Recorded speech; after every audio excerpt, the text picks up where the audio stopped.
Marshall Peak, Kabanata 71. Paghaharap. Sobrang ingay ng mga Bloody Battle Gang at Stormhouse. Ang sigaw ng Tempered Body Cultivator bago siya namatay ay walang katumbas na kalungkutan, at kumalat ito sa malayo at malawak sa gabi. Malinaw itong narinig ni Yang Kai at Zia Ningchang. Nagbago ang kanilang mga ekspresyon, at lumingon sila sa direksyong iyon. Hindi talaga nila alam na napakaraming kalaban ang nakabuntot sa kanila ngayon. Ang paraan ng pagsubaybay ni Wen Fei Chen ay napakahusay, at ang distansya sa pagitan nila ay napakaligtas din, kaya hindi nila kailangang mag-alala na matuklasan sila. Bagamat si Zia Ningchang ay nasa tuktok ng separation and reunion boundary, hindi niya matukoy ang paggalaw ng napakalayo. Ang plano ni Wen Fei Chen ay natural na naging maayos. Bakit may ibang pumunta dito? Sumimangot si Zia Ningchang, hindi niya masyadong maintindihan. Naging malamig din ang ekspresyon ni Yang Kai. Ayon sa maliit na senior sister na ito, ang lugar na ito ay isang ordinaryong lambak lamang. Taon-taon sa ikapitong araw ng ikapitong buwan, magkakaroon ng pagbabago sa langit at lupa, kaya hindi ito nakakaakit ng atensyon ng sinuman. Sa madaling salita, ang mga taong iyon na hindi kalayuan ay nagkataong nasa malapit sa oras na ito at napansin ang pagbabago dito, o sila ay pinag-isipan at sinundan silang dalawa hanggang dito. Napakataas ng posibilidad ng huli. Dahil napakaraming tao ang dumarating, may mga taong nahulog talaga sa kanilang kamatayan nang tumalon sila. Ito ang interior ng Blackwind Mountain. Kung talagang pumunta lang sa bundok ang mga taong ito para maghanap ng gamot at manghuli ng halimaw na hayop, hindi sila magdadala ng mga taong mahina ang lakas, at imposible rin para sa napakaraming tao na magkakasama. Baka magkagulo. Mabilis na bamaling ang pag-iisip ni Yang Kai, at napagtanto niyang may mali. Magtago muna tayo. Sige. Masunerang tumango si Zia Ningchang. Gusto umalis. Isang malamig na sigaw ang biglang dumating mula sa likuran, at may biglang sumulpat na figure sa kanilang dalawa. Isang hampas ng palad ang tumama, na nagpatigil sa mga hakbang ni Yang Kai at Zia Ningchang. Nagulat si Yang Kai at Zia Ningchang sa lakas ng taong dumating, at pareho silang tumalon pabalik upang umiwas, pinaikot ang Yuan Chi sa kanilang mga katawan, at lihim na naging mapagbantay. Hindi nilayo ni Yang Kai na iwaksi ang lahat ng pagkukunwari ng kabaitan bago niya malaman ang tunay na intensyon ng taong ito. Si Wen Fei Chen ang unang pumunta rito at pigilan si Yang Kai at Zia Ningchang. Nang makitang umaasal ang mga ito, hindi na siya muling umatake at tahimik lang nanonood. Hindi nahuli ni Yang Kai ang mata ni Wen Fei Chen, ngunit ang nakamastara na si Zia Ningchang ay nagpaningning sa kanyang mga mata. Naisip niya sa kanyang sarili, ano ang isang maislan at dalisay na batang babae. Bagamat hindi niya makita ng malinaw ang mukha nito, ang mga mata nito ay kasing linaw ng mga bituin, na tiyak na hindi maaaring magkaroon ng isang ordinaryong babae. Higit pa rito, namumukod tangi din ang figure ng batang ito. Sa pagtingin sa mga mata na iyon, maging si Wen Fei Chen, na hindi masyadong mahilig sa mga babae, ay hindi maiwasang makaramdam ng matinding kaba. Kung si Long Wei, sino ang nakakaalam kung anong uri ng pangit na ekspresyon ang ibinunyag niya? Matagal na deadlock silang tatlo. Patuloy na naghahanap ng paraan si Yang Kai palabas, ngunit nalaman niyang napakalakas ng lalaking nasa harapan niya. Nakatayo lang siya, pero parang hinaharangan niya lahat ng ruta ng pagtakas niya. Ang taong ito ay isang eksperto sa Yuan Chi, junior brother, huwag kumilos ng padalos-dalos. Nakita ni Zia Ningchang ang kanyang iniisip at bamulong kay Yang Kai. Eksperto ni Yuan Chi, dahan-daang huminga si Yang Kai at pinigilan ang pagkabalisa sa kanyang puso. Maya-maya, dumating na rin ang grupo ng mga tao mula sa Bloody Group at Stormhouse. Nagkalat sila sa paligid ni Wen Fei Chen at tumingin kina Yang Kai at Zia Ningchang na may masamang mga mata. Sino kayong mga tao? Pinaikit ni Yang Kai ang kanyang mga mata at tumingin sa paligid, ngunit nalaman niyang hindi niya nakilala ang sinuman sa mga taong dumating. Puno ng pagdududa ang kanyang puso at hindi maiwasang magtanong. Ang hindi niya alam ay kakaunti lang talaga sa grupong ito ang kilala niya. Gayunpaman, ang kanilang lakas ay masyadong mababa at lahat sila ay kinain ng mga demonyong hayop habang papunta rito. Ang nag-iisang natira ay bumagsak sa kanyang kamatayan nang tumalon siya ngayon lamang. Yung taong gusto ang buhay mo. Tumitaw si Long Wei mula sa likuran ni Wen Fei Chen at walang humpay na nagbigay ng malamig na ngiti. Nang makita niya si Zia Ningchang, ang kanyang pares ng mga mata ay agad na naglabas ng lunti ang ilaw. Nang walang kahit kaunting pag-aalinlangan, inilibot niya ang kanyang tingin sa katawan ni Zia Ningchang at pinuri. Kahanga-hanga, kahanga-hanga. Kay dalisay at kaibig-ibig na babae, ang young master na ito ay talagang hindi nagpunta rito ng walang kabuluhan. Nagsalubong ang mga kilay ni Zia Ningchang, puno ng disgusto ang kanyang mukha. Tahimik, nagtago siya sa likod ni Yang Kai. Kahit na ang kanyang lakas ay mas mataas kaysa kay Yang Kai, siya ay isang batang babae pa rin na hindi gaanong alam tungkol sa mundo. Ang pagtatago ng ganito ay hindi nagdulot sa kanya ng anumang psikolohikal na pasanin. Sa halip, nadaman niya na ito ay natural. Napakalapit nilang dalawa sa isa't isa, kaya nang tumayo sila ng ganito, biglang naramdaman ni Yang Kai ang dalawang malambot na bukol na dumidikit sa kanyang likod. Hindi niya maiwasang tahimik na huminga ng malalim at ituwid ang likod. Sa ganitong uri ng krisis, ang mood ni Yang Kai ay kalmado at walang anumang ripples. Nagmuni-muni siya sandali at sinabing, "Mayroon ka bang galit sa amin?" Ngayon ay sigurado na si Yang Kai na ang kabilang panig ay hindi nagkataon na pumunta rito. Tiyak na pinaghandaan sila. Kung hindi, hindi sila magiging puno ng puot sa sandaling magkita sila. Ang mga taong ito ba ay na-provoke ni Treasurer Meng at ng kanyang alagad, o siya mismo ang nag-provoke sa kanila? Kinailangan ni Yang Kai na mag-imbestiga ng malinaw.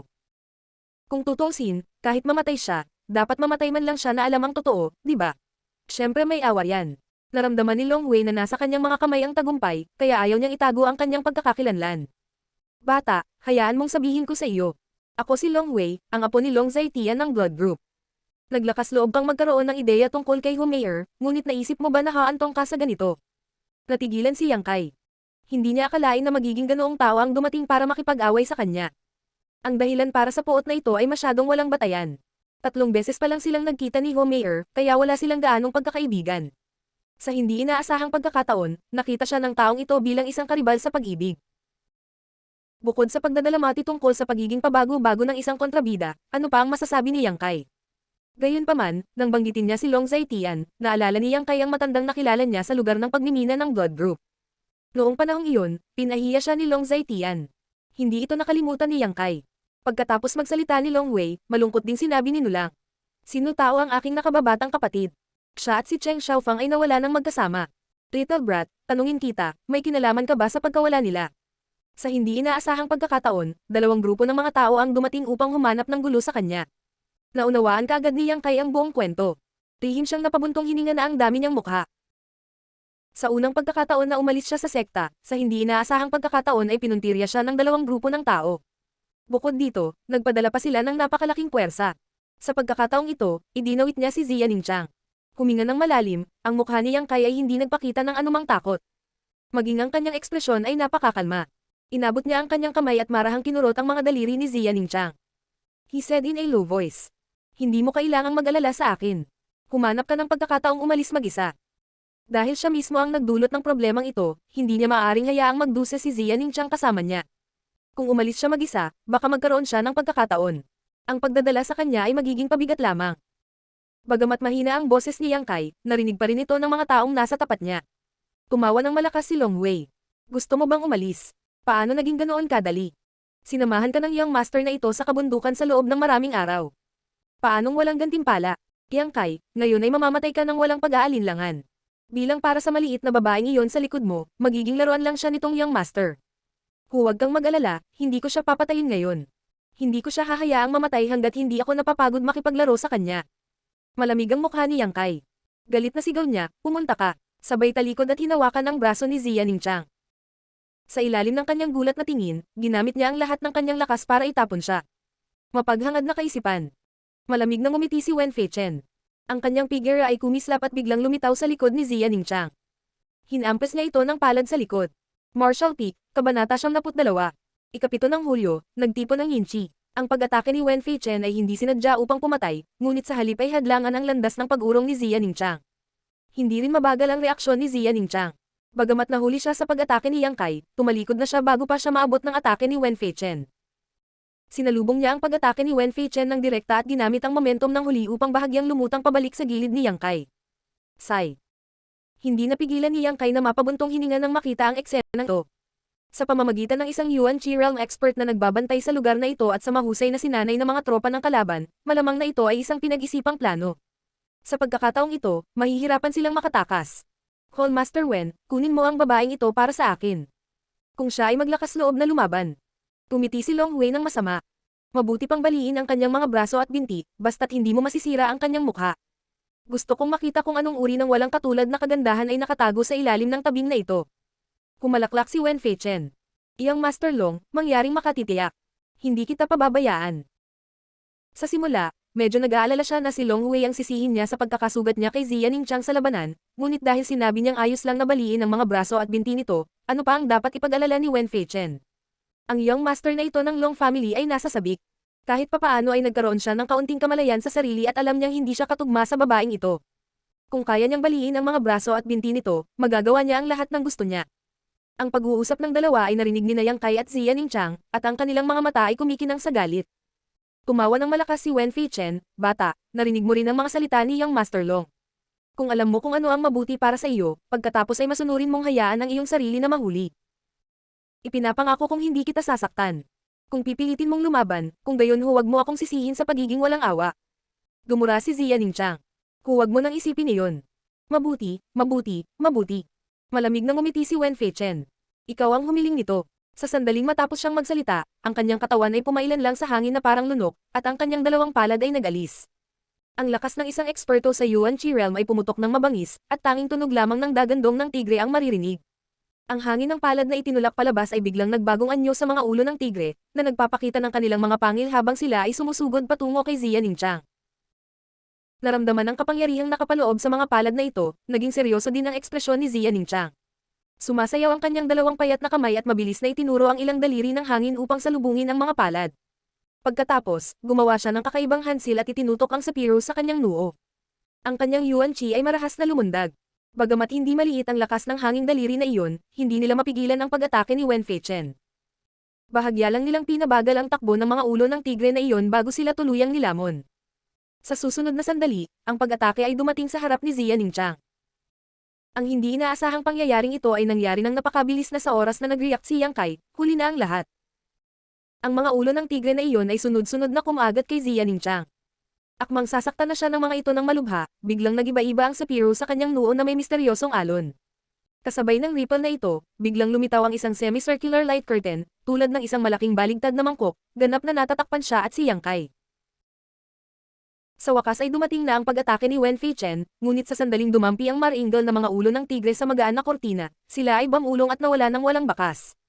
Ang katawan ni Ziya Ningchang ay hindi gumagalaw, ang kanyang mukha ay kasing kalmado ng hangin. Bumagsak si Wen Feichen sa lupa, ang kanyang pares ng mga mata ay nakatitig sa magaan na kortina dahil sa gulat, at hindi sinasadyang sumigaw. Isang heaven-grade artifact. Sa sandaling lumabas ang mga salitang ito, nag-init ang mga mata ng lahat, kasama na si Long Wei, na may maalay na tingin sa kanyang mga mata. Ano? Sa wakas ay inilayo ni Long Wei ang kanyang atensyon kay Ziya Ningchang at ibinaling ang kanyang ulo para tingnan si Wen Feichen, medyo nanginginig ang kanyang boses. Hall Master Wen, ano ang sinabi mo? Ang mukha ni Wen Feichen ay nanginginig, ang kanyang mga mata ay puno ng mga bakas ng kasakiman, nilunok niya ang kanyang laway at sinabi. Isang heaven-grade artifact. Para madaling maharangan ang aking pag-atake, ito ay walang duda na isang heaven-grade artifact. Talaga. Hindi mapigilan ni Long Wei na matuwa. Hindi niya inaasahan na sa pagkakataong ito, gusto lang niyang tanggalin si Yang Kai, ang maliit na karakter na ito, ngunit sa hindi inaasahang pagkakataon, hindi niya sinasadyang naipasok ang isang puno ng willow sa isang lilim. Hindi lamang siya makakakuha ng kagandahan, ngunit makakakuha din siya ng isang artifact ng Heaven Grade. Bukod dito, ito ay isang defensive type na artifact, na mas mahalaga kaysa sa isang nakakasakit na uri ng artifact. Ang isang Heaven Grade artifact ay hindi mabibili, ang blood group ay mayroon lamang, at ito ay nasa kamay pa rin ni Human. Kung ibibigay niya ang artifact na ito sa kanyang lolo, ang lakas ng kanyang lolo ay tataas sa isang bagong antas, at marahil kahit si Human ay hindi niya magiging kalaban. Agawin, dapat niyang agawin. Tuwang-tuwang sumigaw si Long Wei. Hall Master Wen, kung maaagaw mo ang artifact na ito, sa hinaharap, ang posisyon ng deputy leader ng blood group ay magiging iyo. Nagliwanag ang ekspresyon ni Wen Feichen. Maraming salamat sa pabor ni Master Long. Bagamat sinabi niya iyon, alam ni Wen Feichen na para sirain ang depensa nitong Heaven Grade artifact, hindi ito magiging ganoon kadig. Kung titingnan kung paano ganap na hindi epektibo ang kanyang pag-atake, alam ni Wen Feichen na mahirap itong nguyain. Sa kabutihang palad, ang lakas ng batang ito ay hindi mataas, kaya tiyak na hindi niya mapanatili ang hadlang na ito sa mahabang panahon. Hanggat patuloy siyang umaatake, magkakaroon ng pagkakataon na masira ang harang na ito. Simulan na. Sa pag-iisip nito, mahinang sumigaw si Wen Feichen at nagkusa na salakayin ang light barrier. Kasabay nito, mabangis ding ipinakita ng iba pang mga eksperto ng blood group ang kanilang mga kakayahan. Sa isang iglap, ang mga layer ng ripples ay lumitaw sa light barrier, ngunit sina Ziya Ningchang at Yang Kai, na protektado ng light barrier, ay ganap na hindi nasaktan. Ang lahat ng mga pag-atake ay naharang ng light barrier. Ang biglaang pagbabagong ito ng mga pangyayari ay nagbigay kay Yang Kai ng kaunting pag-asa na makatakas. Ang kanyang mga mata ay kumikislap sa isang tusong liwanag, at ang kanyang isip ay mabilis na lumiliko, sinusubukang humanap ng paraan palabas bago masira ang liwanag na hadlang. Junior brother, natatakot ka ba? Biglang tanong ni Ziya Ningchang. Ha? Tumingon sa kanya si Yang Kai. Baka mamatay tayo, natatakot ka ba? Ano ang kinatatakutan ko, hindi mo kailangang matakot. Tumugon si Yang Kai, at malamig na tumingin kay Long Wei mula sa mahigit 10 talampakan ang layo. Kung mahuli nila ang taong ito, magkakaroon sila ng bargaining chip. Gayunpaman, para malagpasan ang blockade ng napakaraming eksperto ng blood group at makuha ang Long Wei, hindi ito isang madaling gawain. Kahit na kumilos si Ziya Ningchang, hindi niya ito magagawa. Hindi ako natatakot. Magiliw na ngumiti si Ziya Ningchang. Hindi pa rin nila alam kung ano ang kanilang haharapin. Natigilan si Yang Kai sa kanyang mga salita, ngunit bago niya maintindihan ang kahulugan ng kanyang mga salita, biglang nagbago ang buong lambak. Hating gabi noon. Ika-7 ng Hulyo, pagtitipon ng Yinchi. Ito ang lugar kung saan nagtagpo ang Nine Yin. Biglang, ang mga alon ng malamig na Yinchi ay lumabas mula sa lupa ng sunod-sunod. Ang Yinchi na ito ay lumundag na parang sunod-sunod na inaabot ng kakaibang higanting mga kamay mula sa lupa. Patuloy silang umaakyat, dahilan para makaramdam ng takot ang mga tao sa pamamagitan lamang ng pagtingin sa kanila. Sa isang kisap mata, bumaba ang temperatura ng buong lambak, at ang lamig ng buto ay naging dahilan upang ang lahat ay hindi maiwasang manginig. Ang mga eksperto ng blood group na kumukumkob sa light barrier ay nadama na may mali, at nagmamadaling inilipat ang kanilang Yuan Qi upang labanan ang pagguho ng Yin Qi. Sa kabutihang palad, kahit na ang Yin Qi ay nagpahirap sa mga tao, hindi ito nakamamatay. Hanggat inilipat nila ang kanilang Yuan Qi upang labanan ito, walang anumang malaking hadlang. Kahit na ang mga maliliit na karakter ng Stormhouse ay maaaring labanan ito, hindi banggitin ng mga tao ng blood group.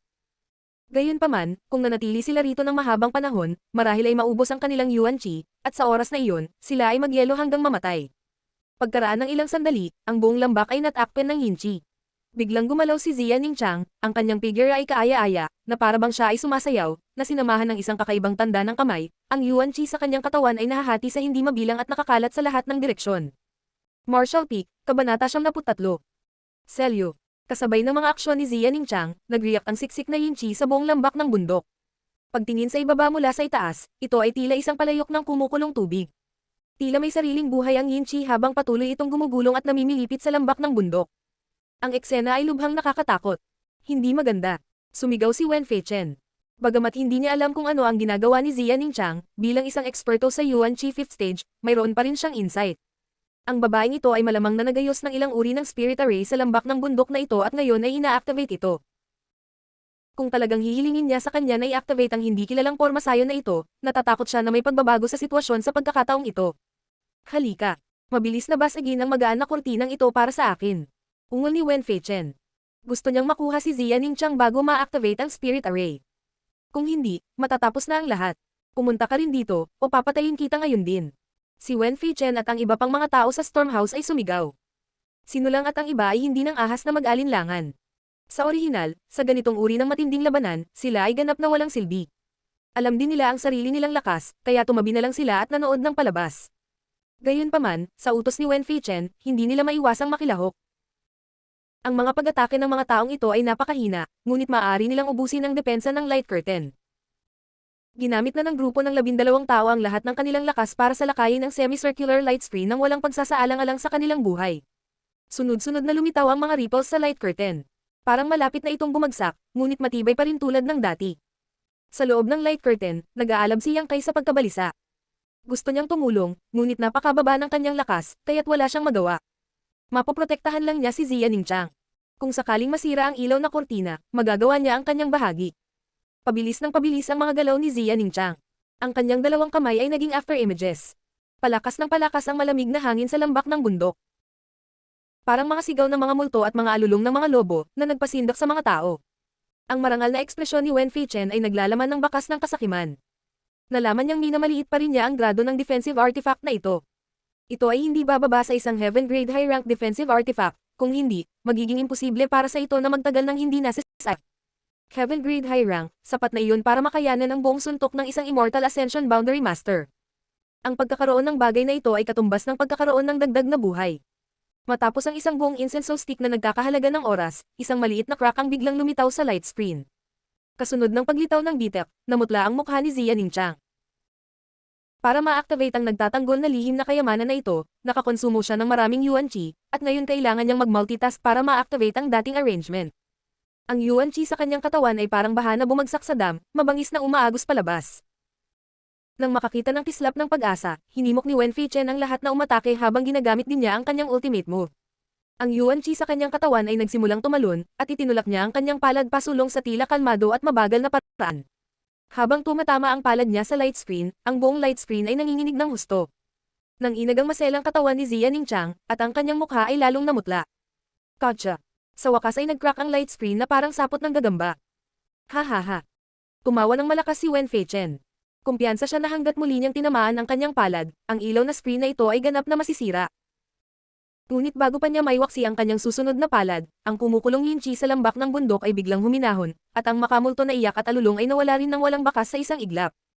Ang malinaw na mga mata ni Ziya Ningchang ay kumikislap na parang mga bituin habang siya ay sumisigaw. Seal. Sa sandaling ito, sa wakas ay kumpleto na ang paghahanda ni Ziya Ningchang. Huwalala. Sa kalangitan, biglang umalangaw ang tunog ng mga kadena na ikinakaway, parang isang himig na nakakapukaw ng kaluluwa. Lahat ay nagtaas ng ulo sa gulat at nakita ang ilang makapal at itim na kadena na ilang metro ang haba na umaaligid sa hangin. Ang mga kadena na ito ay ganap na nabuo mula sa siksik na Yinchi at naglalabas ng malagim na lamig na naging sanhi ng pagpalpitate ng puso ng isang tao. Ang mga kadena ng Yinchi na ito ay lumipad sa itaas ng mga ulo ng Blood Group at mga miyembro ng Stormhold, at sa susunod na sandali, na parang may sariling isip, sila ay nagmamadaling bumaba. Malaki ang ipinagbago ng kutis ni Wen Feichen, alam niyang huli na siya ng isang hakbang, at nagmamadaling inilabas ang kanyang palad patungo sa light screen. Kasabay nito, nanginginig ang katawan ni Ziya Ningchang, at wala na siyang lakas para pasiglahin ang kanyang Heaven Grade Artifact. Ang hampas ng palad na ito ay dumiretso kay Ziya Ningchang nang walang anumang hadlang. Sa kritikal na sandaling ito, si Yang Kai, na naging mapagbantay sa gilid, sa wakas ay nakahanap ng pagkakataong kumilos. Bago tumama ang hampas ng palad kay Ziya Ningchang, dali-dali niya itong hinayla pabalik, ngunit natangay pa rin siya ng gilid ng hampas ng palad, nanginginig ang kanyang maselang katawan, at biglang namutla ang kanyang mukha. Binuhat siya ni Yang Kai sa baywang at tumakbo ng hindi lumilingon. Masyadong mataas ang bilang ng mga kalaban, at masyadong malakas ang kanilang lakas, hindi siya tanga para harapin sila ng direkta. Habang dinadala ni Yang Kai si Ziya Ningchang upang makatakas, ang mga kadena ng Yinchi ay sa wakas ay buhol-buhol sa mga eksperto ng Blood Group. May kabuoang 8 chain, si Wen Feichen ang pinagtutuunan ng pansin ni Ziya Ningchang, at tinarget ng 3 sa mga chain. Ang natitirang 5 chain ay tinarget din ng Separation and Reunion Boundary at Chi Transformation Boundary experts ng Blood Group. Ang mga taong nakagapos ng mga tanikala ay natakot, iniisip na ang kanilang buhay ay tapos na. Sinong mag-aakala na pagkatapos nilang masali ay diretsyong papasok sa katawan nila ang mga kadena, at mawawala ang 8 tanikala. Biglang naramdaman ni Wen Feichen na ang kanyang Yuan Chi boundary strength ay pinigilan ng isang di nakikitang puwersa, at hindi maiwasang mapaungol, binuka ang kanyang bibig, lumuwa siya ng isang bibig ng dugo. Ang 3 separation at reunion boundary experts at ang Chi transformation disciple ay pareho din, ang kanilang mga kutis ay agad na naging sobrang putla, at lahat sila ay nagsuka ng dugo. Ang natitirang Chi transformation disciple ay hindi inaasahang nawalan ng hininga sa isang iglap, at bumagsak sa lupa at patay na. Anong nangyari? Galit na galit si Long Wei, nakita na lang niyang maganda ang sitwasyon, at wasakin na niya ang lihim na kayamanan ng kalaban. Sa kanyang puso, iniisip niya kung paano ipahiya si Ziya Ningchang, ngunit sa isang kisap mata, isa sa kanyang sariling panig ang namatay, 5 ang malubhang na sugatan, at maging si Wen Feichen ay nasaraan ng loob. Paanong hindi magagalit si Long Wei? Lumipad ang itik na nasa bibig niya ng ganoon. Master Long, mangyaring huminahon. Nilabanan ni Wen Feichen ang matinding sakit, pinaikot ang kanyang Yuan Chi upang palayasin ang sipon, at mahinang nagpaliwanag. Natatakot ako na ang babaeng iyon ay naglagay ng bitag dito, at sa pagkakataong ito ay ginamit niya ang kapangyarihan ng hanay para harapin tayo. Hindi namin pinapansin, at hayaan siyang magtagumpay. Basura, isang bangko basura. Nagngangalit si Long Wei, nagmumura ng malakas.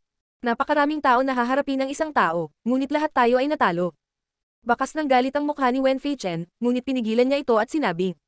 Bagaman tayo ay niloko, ang babaeng iyon ay tiyak na wala sa mabuting kalagayan, natatakot ako na wala siyang kahit kititing na bahagi ng Yuan Chi. Kung maabyutan natin sila sa oras na ito, mga tupa lang silang naghihintay na katayin. Inip na sinabi ni Long Wei. Kung gayon ano pa ang hinihintay natin, mabilis na habulin sila. Bumaling ang mga mata ni Wen Feichen sa grupo ng maliliit na fries mula sa Stormhouse, at sinabing may malungkot na mukha. Bibigyan kita ng pagkakataong mabuhay, kung mahuli mo ang babaeng iyon, ako, si Wen Feichen, ang mananagot para sa ligtas na umalis sa lugar na ito. Ngayon lang, ang 8 kadena ni Ziya Ningchang ay nakatutok lahat sa mga eksperto ng Blood Group, ngunit ang grupo ng mga tao mula sa Stormhouse ay hindi nasugatan. Mayroong 5 tao na pumasok sa lambak na buhay, at ngayon ay mayroon pa 5. Kung ikukumpara sa Blood Group, mas mabuti ang kanilang kalagayan. Marshall Peak, Kabanata 74. Sa kabila, paano nang ahas sinulang nasuwayan ang utos ni Wen Feichen? Kahit gaano man kaina ang tingin ng kabilang partido, hindi sila isang taong kayang harapin. Nagkatinginan sila at nagtanong sinulang, Senior Wen, sigurado ka bang walang lakas na lumaban ang babae? Siguradong sigurado. Matiyag ang sumagot si Wen Feichen. Kung hahabulin mo siya ngayon, sino man sa inyo ang makakahuli sa kanya at maibabalik siya kay Master Long. Maraming benepisyo para sa iyo. Mabuti. Pagkatapos ay hahabulin natin siya. Ang mga mata ni Nulang ay kumikinang sa kabaliwan at puot. Sa mga araw na ito, siya ay nagdusa ng husto mula sa Blood Group. Marami sa kanyang mga kapatid mula sa Stormhouse ang namatay, at wala sa body temperang realm ang nakaligtas. Ang kanyang galit ay hindi mailabas kay Wen Feichen, kaya maaari na lamang niyang ilipat ito kina Yang Kai at Xia Ningqiang. Si Xia Ningqiang ay walang lakas na lumaban, kaya paano nila mailalagay si Yang Kai sa kanilang mga mata? Matapos mawala ang mga tao mula sa Stormhouse sa madilim na lambak ng bundok, tumingin si Wen Feichen sa mga disipulo ng Blood Group at sinabing, "Pumunta din kayo. Huwag hayaang makatakas ang babaeng iyon. Siguradong may malakas siyang taga-suporta sa likod niya. Kapag lumabas ang balitang ito, ang ating Blood Group ay magkakaroon ng malaking problema." Oo, kahit na ang mga taong ito ay masyadong mahina, ito ay isang mahalagang bagay, kaya maaari lamang nilang pilitin ang kanilang sarili na lumabas at humabol. Sa oras na ito, tanging sina Long Wei at Wen Feichen ang naiwan sa lambak.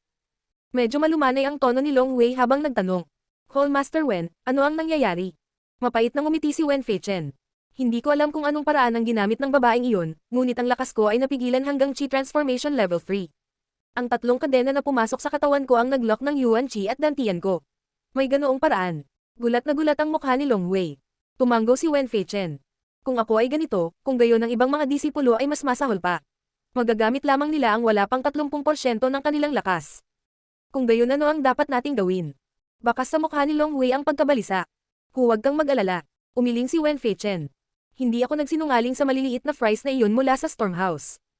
Ang babaeng iyon ay gumamit ng napakalakas na pamamaraan at pinanatili ang kanyang nagtatanggol na lihim na kayamanan sa loob ng mahabang panahon.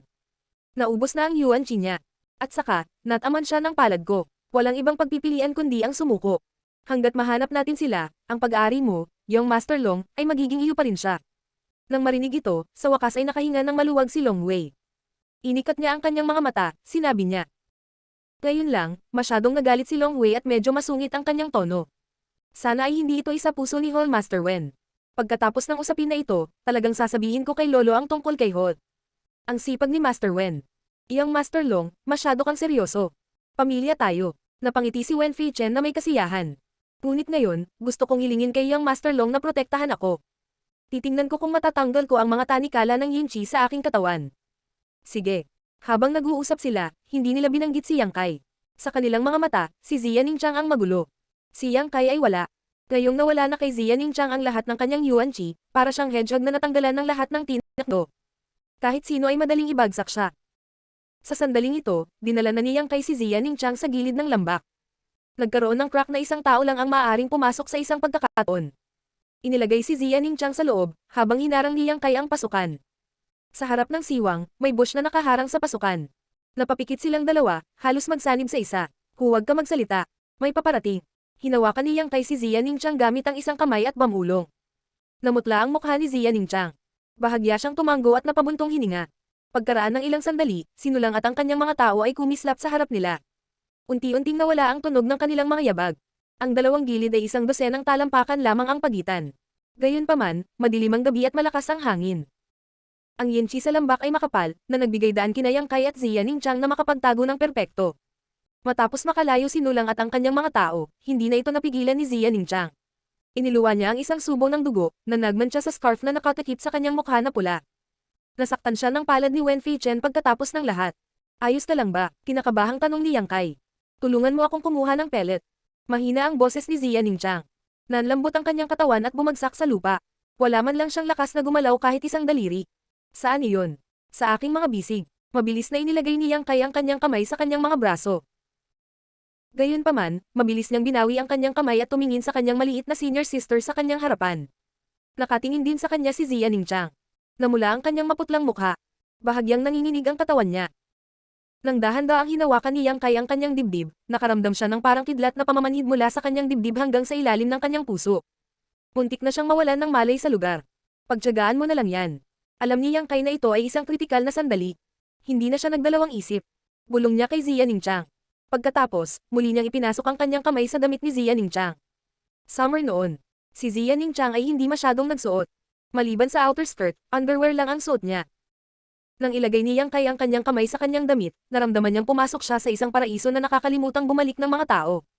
Siya ay mabilog at malambot, puno ng kamanghamanghang pagkalastiko. Hindi ito maliit, ngunit hindi rin ito masyadong malaki. Hindi niya ito kayang takpan ng palad niya. Paminsan-minsan, ang kanyang 5 daliri ay nakikipag-ugnay sa mga maliliit na protrusions na iyon. Sa bawat paghawak nila, bahagyang nanginginig ang katawan ni Xia Ningqiang.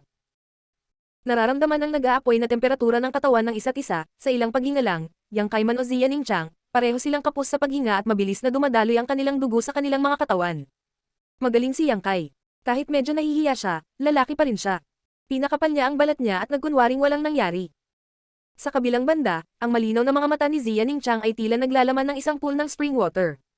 Nahihiya at galit ang ekspresyon niya. Mabango at hindi maipaliwanag na kaakit-akit ang hiningang ibinuga niya. Huwag ka masyadong mag-isip. Inaliw siya ni Yang Kai habang maingat niyang hinahanap. Sa wakas ay hindi na napigilan ni Ziyaning Chang. Napabuntong hininga siya at mahinang sinabi. Nasa kabila. Oh, biglang bumalik sa katinoan si Yang Kai. Nagtataka siya kung bakit hindi niya ito mahanap sa mahabang paghahanap. Wala pala sa side na ito. Ang gulo. Tumapit siya sa kabilang side at naghanap ng malalim. Sa huli, nakakita siya ng ilang maliliit na bote. Sa panahong ito, hindi niya alam kung ilang beses sila niyugyug ni Ziyaning Chang. Alin? Tanong ni Yang Kai. Yung nasa gitna. Napakahina ng boses ni Ziyaning Chang. Sumenyas siya gamit ang kanyang mga mata. Mabilis na kinuha ni Yang Kai ang bote sa gitna at nagbuhos ng ilang table tas. Itinaas niya ang telang nakatakip sa kanyang mukha at pinasok lahat sa bibig ni Ziyaning Chang. Ang munting senior sister na ito ay may espesyal na konstitusyon. Ang Sacred Spirit Medicine Body ay ang pinakamahusay na kaldero ng katawan ng tao sa mundo. Kahit gaano karaming mga table tas ang kanyang kinain, walang magiging epekto. Matapos pumasok ang ilang table tas sa kanyang tiyan, ipinikit ni Ziyaning Chang ang kanyang mga mata at nagmuni-muni. Tumingon si Yang Kai at maingat na binantayan ang anumang galaw sa labas. Matapos maghintay ng halos isang oras, unti-unting gumaling si Ziyaning Chang. Binuksan niya ang kanyang mga mata at nahihiyang tumingin sa likod ni Yang Kai. Sa pag-iisip pabalik sa nangyari, nag-init ang mga pisngi ni Ziyaning Chang. Bagamat alam niyang wala siyang pagpipilian, gusto pa rin niyang humanap ng butas na mapagtataguan. Nakakahiya, parang naramdaman ang tingin ni Ziyaning Chang, biglang lumingon ang mapagbantay na si Yang Kai. Nang makita niyang tapos na si Ziyaning Chang sa paglilinang, hindi niya maiwasang mapabuntong hininga. Ayos ka lang ba? Ang mga mata ni Ziyaning Chang ay kumislap sa gulat. Mabilis siyang umiwas ng tingin. Bagamat hindi nanganganib ang aking buhay, hindi ako makakalaban ng ilang sandali. Buti naman okay ka na. Sa wakas ay nakahinga ng maluwag si Yang Kai. Martial Peak, Kabanata 75. Aktibong pag-atake. Walang lakas ng loob na isipin ang mga kaiyahiyang bagay na iyon, lumingon si Ziyaning Chang sa Advisor 4 at nagtanong. Paano mo nahanap ang taguan na ito? Masasabing sobrang tago ang lugar na ito, isa lang itong magandang lugar para itago. Sa madilim na gabi, paano nahanap ng junior brother na ito ang lugar na ito ng tumpak? Tumisi si Yang Kai. Noong umalis ka kanina, gumagala ako at hindi sinasadyang nahanap ko ang lugar na ito. Hindi ko inaasahan na ito ay magiging isang lugar na negal iligtas ng buhay. Ito ang swerte natin. Napabuntong hininga si Ziyaning Chang. Magpahinga ka ng mabuti. Kapag tumahimik na ang mga pangyayari, gagawa ako ng paraan para maalis ka dito. Nagdilim ang ekspresyon ni Ziyaning Chang, at dahan-dahan siyang umiling. Hindi tayo maaaring umalis. Kung saan may kalooban, may paraan. Bakit hindi tayo makaalis? Napangiti si Yang Kai. Dahil na-activate ko ang 9-in-8 locks array. Ngayon ang lambak na ito ay tinatakan na ng array. Bago magmadaling araw, walang makakaalis dito. Biglang natauhan ni Yang Kai. Kaya umalis ka kanina para i-set up ang array. Bahagyang tumango si Ziyaning Chang. Ito ay orihinal na ginamit upang harapin ang 9-in-1 condensing do, ngunit wala akong pagpipilian kundi ay activate ito ng maaga. Ang mga nakakatakot na chain ay ang resulta ng array. Naalala ni Yang Kai ang eksena kanina lang. Oo, pwede bang pinatay na sila? Tumiwanag ang mga mata ni Yang Kai. Kung patay na lahat ang mga ekspertong iyon, tiyak na makakatakas sila sa pagkakataong ito. Umiling si Ziyaning Chang. Hindi, ang array na ito ay hindi nakatutok sa pagpatay. Ang mga taong iyon ay hindi mahina, tiyak na hindi sila maaaring patayin. Sa karamihan, maaari lamang itong pumatay ng isa o dalawa sa mga mahihina. Hindi naman masama yun. Napabuntong hininga si Yang Kai sa awa. Ngunit, kahit na hindi nito kayang patayin sila, ang kanilang mga katawan ay sinalakay ng mga kadena ng Yinchi. Natatakot ako na ang karamihan sa kanilang lakas ay maselyohan. Hindi sila makakabawi bago ang araw. Makikita ko kung makakabawi ako ng kaunting lakas bago mag-umaga, makakatakas tayo rito ng magkasama. Biglang tinitigan ni Yang Kai si Ziyaning Chang gamit ang isang pares ng agresibong mga mata, ang kanyang boses ay medyo nabalisa habang nagtanong. Sabi mo, ang kanilang lakas ay mabubulok. Ilan ang natatakan? Nag-isip sandali si Ziyaning Chang. Hindi bababa sa 60% hanggang 70%. Humigit kumulang 80% ng Yuan Chi Realm Master na iyon ay dapat na selyadong. Sa madaling salita, hindi nila magagamit ang buong lakas nila ngayon. Si Yang Kai ay mukhang nasa sabik at sabik na subukan. Tiningnan siya ni Ziyaning Chang na kinakabahan. Ano ang gusto mong gawin? Kahit na ang kanilang lakas ay natatakan, hindi sila mga taong maaari mong harapin. Junior brother, huwag maging walang ingat. Alam niya kung ano ang iniisip ni Yang Kai. Yang Kai, puno ng pananabik ang kanyang mga mata. Paano natin malalaman kung hindi natin susubukan? Huwag kalimutan, ito ang 19 Congregation Ground. Ang kanilang lakas ay selyado na ngayon, at kailangan pa nilang labanan ang pagsalakay ng yin energy. Malamang na mas mahina sila kaysa sa iyong inaasahan. Pero napakarami nila. Hinawakan ni Ziya Ningchang ang braso ni Yang Kai at umiling. Huwag kang impulsive. Marahang tinapik ni Yang Kai ang kanyang kamay. Huwag kang mag-alala, alam ko ang ginagawa ko. Kung magtatago pa tayo dito, matutuklasan din tayo maya-maya. Kapag naging pagong tayo sa banga, maupo na lang tayo at maghintay sa kamatayan. Kung kukunin ko ang inisyatiba sa pag-atake, natatakot ako na may kaunting pag-asa pa. Hindi. Umiling si Ziya Ningchang na parang rattle drum. Ako si senior sister, kailangan mong makinig sa akin. Kung lalabas ka ngayon, hindi mo magagawang labanan ng mga taong iyon, at ang enerhiya ng yin sa lambak na ito ay uubusin ng lahat ng iyong yuan chi. Little senior sister, kung gusto mong mabuhay, huwag mo akong pigilan. Nakita mo ang mukha ni Wei. Dapat alam mo kung ano ang mangyayari sa iyo kapag nahulog ka sa kanyang mga kamay. Biglang nanginag ang katawan ni Ziya Ningchang. Ayan, huwag mo akong pigilan. Kumalas si Yang Kai mula sa pagkakahawak ni Ziya Ningchang. Kung pipilitin mong lumabas, dalhin mo to. Walang kapangyarihan si Ziya Ningchang na pigilan siya. Kung talagang gustong lumabas ni Yang Kai, hindi niya ito mapipigilan sa kanyang kasalukuyang estado. Ang jade pendant lang ang naibigay niya sa kanya. Mas kailangan mo ito kaysa sa akin. Tumanggi si Yang Kai. Huwag kang mag-alala. Bagamat nasa ika-4 na antas pa lamang ako ng initial element realm, mayroon akong paraan para mabawi ang aking yuan chi. Hindi ako maaapektuhan ng enerhiya ng yin sa lambak na ito. Ikaw naman, kung may nakahanap sa lugar na ito, pwede mo ba silang pigilan? Nabawi ko na ang ilan sa aking yuan chi. Maaari kong i-activate ang defensive secret treasure. Nabawasan ng husto ang lakas ng mga taong iyon, kaya hindi sila magiging banta sa akin. Tumanggo si Ziya Ningchang. Kung gayon ay walang dapat ipag-alala. Dahan-daang bumangon si Yang Kai at naglakad palabas. Pagkatapos ng mahabang panahon na walang kapangyarihan, sa wakas ay oras na para igalaw ang kanyang mga kamao at paa. Ang ekspresyon ni Yang Kai ay medyo mabangis. Pagkatapos ng ilang hakbang, huminto si Yang Kai at mahinang nagsabi. Little senior sister, kung hindi ako babalik ng madaling araw, kailangan mong mabilis na umalis ng mag-isa. Tumibok ang puso ni Ziya Ningchang habang kumakalat ang hindi maipaliwanag na sakit. Nilingga ni Yang Kai ang kanyang ulo at ngumiti. Kung makakabalik ako, maaari mo bang ipangako sa akin ang isang bagay? Ano ito? Pinigil ni Ziya Ningchang ang kalungkutan sa kanyang puso at nagtanong. Pag-usapan natin yan pagbalik ko. Tumawa si Yang Kai at lumabas sa bitak ng bundok. Lumabas siya at nagayos para matakpan ang bitak. Pagkatapos ay tumingin siya sa paligid at lumubog sa kadiliman. Si Ziya Ningchang lamang ang naiwan, nag-iisa at nag-iisa. May 3 hanggang 4 na oras pa hanggang madaling araw, ngunit mayroong higit sa 100 ng mga kaaway. Ito ay tiyak na magiging isang mahirap na labanan. Sa madilim na kagubatan, may mabilis na tumatakbo. Ang mga yapak ay ginawa ng 2 tao. Nagtago si Yang Kai sa likod ng isang malaking puno, tahimik na naghihintay sa pagdating ng mga tao. Hindi niya alam kung saang panig nagmula ang 2 taong ito, at hindi niya alam kung anong klaseng lakas mayroon sila. Maaari lamang siyang magtanong muna bago gumawa ng anumang plano. Kung masyadong malakas ang 2 taong ito, maiiwasan lamang sila ni Yang Kai at makahanap ng malambot na persimmon na kukurutin. Papalapit ng papalapit ang mga yabag, at may maririnig na boses. Brother Xiong, saan sila nagtatago? Bakit hindi natin sila nahanap pagkatapos ng mahabang paghahanap? Sabi ng isa, Junior brother, huwag kang mag-alala. Hinahanap din sila ni Brother No at ng mga bastos na iyon mula sa blood group. Hindi na magtatagal si Yang Kai. Magpanggap na lang tayo. Baka nahuli na nila si Yang Kai at ang babaeng iyon. Tumanggo ang junior brother. Totoo naman. Kawawa naman yung babaeng yun. Parang ang ganda-ganda niya. Kung mahulog siya sa kamay ni Long Wei, hindi ko alam kung paano siya masisira. Tumisi si Brother Xiong. Si Long Wei ay isang malaswang tao. Siya ay nakatadhana na walang magagandang tagumpay. Sa hinaharap, kapag lumakas tayo, magkakaroon ng panahon na maibabalik natin ang ating mukha. Habang nag-uusap sila ay biglang may lumitaw na figure sa kanilang harapan. Biglang huminto ang 2 alagad ng Stormhouse. Galit na sumigaw si Brother Xiong. Sino ito? Isang mahinang tawa ang nagmula sa kabilang gilid. Hindi mo ba ako hinahanap? Yang Kai. Tuwang-tuwa si Brother Xiong. Hindi niya inaasahan na makikilala niya si Yang Kai, ngunit hindi niya inaasahan na itatapon niya ang kanyang sarili sa bitag. Ito ay talagang isang kaso ng pagsusuot ng mga sapatos na bakal sa isang walang bungang paghahanap, para lamang mahanap ito ng walang anumang pagsiskap. Tuwang-tuwa si Brother Xiong, at gayon din si Yang Kai. Alam na ni Yang Kai ang kanilang pagkakakilanlan mula sa kanilang pag-uusap. Sa 5 tao mula sa Stormhouse, maliban kay Nulang na nasa Chi Transforming Stage 1, ang iba ay nasa Initial Element Stage.